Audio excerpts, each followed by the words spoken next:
કેમ છો મિત્રો? મારું નામ છે doctor Karan Mandli, your medical ઓફિસરમાં તમારું સ્વાગત છે. આજનો વિડીયો છે નેશનલ હેલ્થ પ્રોગ્રામ વિશે અને જુદી જુદી યોજનાઓ વિશે. દરેક કેડરની પરીક્ષામાં તે જાણે કે CHO હોય, MPHW હોય, FHW હોય કે મેડિકલ ઓફિસર હોય, દરેકને આ પ્રશ્ન પૂછાતા હોય છે કે કયા કયા પ્રોગ્રામ આવે છે, કઈ કઈ યોજનાઓ આવે છે. તો આપણી પાસે 71થી વધારેનું આ લિસ્ટ છે. તો લિસ્ટ તમને ડિસ્ક્રિપ્શનમાં મળી જશે. પરંતુ તમે અત્યારે આ વિડીયોમાં તમને 50 પ્રોગ્રામ વિશે થોડી ઘણી માહિતી આપવામાં આવશે. આ વિશાળ નેટવર્કને સરળતાથી સમજવા માટે આપણે તેને 4 મુખ્ય ભાગમાં વહેંચીશું. સૌથી પહેલા માતાઓ અને બાળકોનું રક્ષણ, પછી રોગો સામેની લડાઈ, ત્રીજું આખા હેલ્થકેર સિસ્ટમને કેવી રીતે મજબૂત બનાવવામાં આવી રહ્યું છે, અને છેલ્લે આ બધું મળીને શું ચિત્ર ઊભું કરે છે. તો આપણી સફરનો પહેલો પડાવ માતા અને બાળકનું સ્વાસ્થ્ય. અહીં ફોકસ એ વાત પર છે કે દરેક જીવનની શરૂઆત એકદમ તંદુરસ્ત રીતે થાય, એટલે કે ગર્ભાવસ્થાથી લઈને બાળકના કિશોરવય સુધી દરેક તબક્કે આરોગ્યની સંભાળ. અહીં જે કાર્યક્રમો દેખાય છે એ માતા અને નવજાત શિશુ માટે એક સંપૂર્ણ સુરક્ષા કવચ જેવું છે.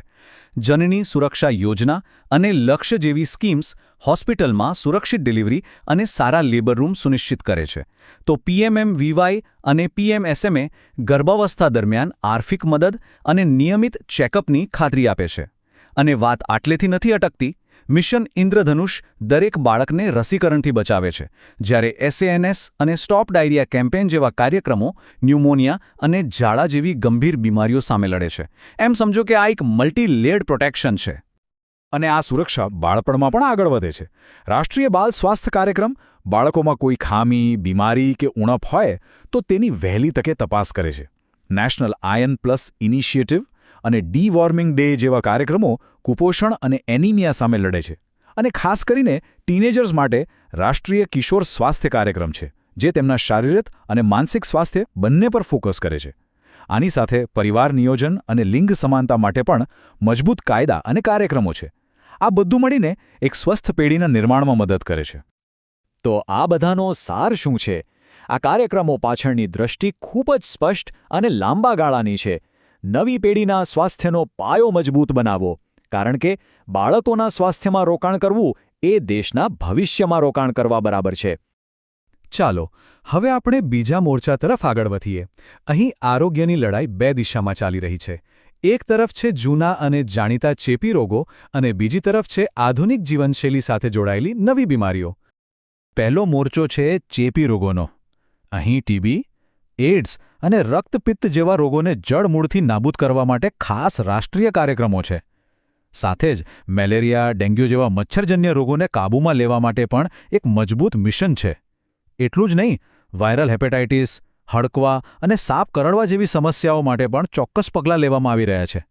આ બધાનો એક જ હેતુ છે: ચેપના ફેલાવાને રોકવો. અને બીજો મોરચો છે બિનચેપી રોગોનો. આજના સમયનો આ એક મોટો પડકાર છે. NPCDCS જેવા મોટા કાર્યક્રમ કેન્સર, ડાયાબિટીઝ અને હૃદયરોગ જેવી બીમારીઓ પર ફોકસ કરે છે. એની સાથે અંધત્વ અને બહેરાશને રોકવા, તમાકુના સેવનને ઘટાડવા અને વડીલોની ખાસ સંભાળ રાખવા માટે પણ સમર્પિત કાર્યક્રમો છે. આ બતાવે છે કે ફોકસ માત્ર બીમારીઓ મટાડવા પર નથી, પણ લાંબા ગાળાના સ્વસ્થ જીવનને પ્રોત્સાહન આપવા પર પણ છે. અને આ વાત આ બેવડી વ્યૂહરચનાનો સાર બહુ સરસ રીતે રજૂ કરે છે. આ એક એવી લડાઈ છે જે બહારથી ફેલાતા રોગો અને શરીરની અંદર વિકસતી બીમારીઓ બંને મોરચે એકસાથે લડવી પડે છે. હવે આપણે ત્રીજા અને કદાચ સૌથી મહત્વપૂર્ણ ભાગ પર આવીએ છીએ, કારણ કે કોઈપણ કાર્યક્રમ કે યોજના ત્યારે જ સફળ થાય જ્યારે તેને ટેકો આપવા માટે એક મજબૂત અને કાર્યક્ષમ આરોગ્ય સિસ્ટમ હોય. તો એ સિસ્ટમ કેવી રીતે બની રહી છે? આ સિસ્ટમનો પહેલો પાયો છે પહોંચ, એટલે કે હેલ્થકેર દરેક સુધી પહોંચવું જોઈએ. આયુષ્માન ભારત જેવી યોજના આરોગ્ય વીમો અને પ્રાથમિક સારવાર કેન્દ્રો આપે છે. PMABHIM નવી હોસ્પિટલો અને સુવિધાઓ બનાવે છે. ઇમરજન્સી માટે 108 જેવી એમ્બ્યુલન્સ સેવા છે. અને ઈ-સંજીવની જેવી ટેકનોલોજીને કારણે હવે ડોક્ટરો દૂર દૂરના ગામડાઓ સુધી પણ પહોંચી શકે છે. આ બધાનો હેતુ એ છે કે સારવાર દરેક માટે સુલભ બને. બીજો પાયો છે ગુણવત્તા. માત્ર હોસ્પિટલો હોવી પૂરતી નથી, ત્યાં મળતી સારવાર સારી ગુણવત્તાની હોવી જોઈએ. NQAS અને IPS જેવા સ્ટાન્ડર્ડ્સ આ જ ગુણવત્તા નક્કી કરે છે. કાયાકલ્પ જેવી પહેલ હોસ્પિટલોમાં સ્વચ્છતાને પ્રોત્સાહન આપે છે અને આ બધામાં આશા કાર્યકરો જેવા સામુદાયિક આરોગ્ય કાર્યકરો આખી સિસ્ટમની કરોડરજ્જુ છે જે આરોગ્ય સેવાઓને લોકોના ઘર સુધી પહોંચાડે છે. અને ત્રીજો પાયો છે સર્વગ્રાહી સંભાળ. આ સિસ્ટમ માત્ર શારીરિક બીમારીઓ પર જ અટકી નથી જતી. માનસિક સ્વાસ્થ્ય, દાંતનું સ્વાસ્થ્ય અને ડાયાલિસિસ જેવી ખાસ જરૂરિયાતો માટે પણ કાર્યક્રમો છે. એટલું જ નહીં, રાષ્ટ્રીય આયુષ મિશન દ્વારા આયુર્વેદ જેવી પરંપરાગત ભારતીય દવા પદ્ધતિઓને પણ પ્રોત્સાહન આપવામાં આવે છે. આ એક એવી સિસ્ટમ છે જે વ્યક્તિના સંપૂર્ણ સ્વાસ્થ્યની કાળજી લે છે.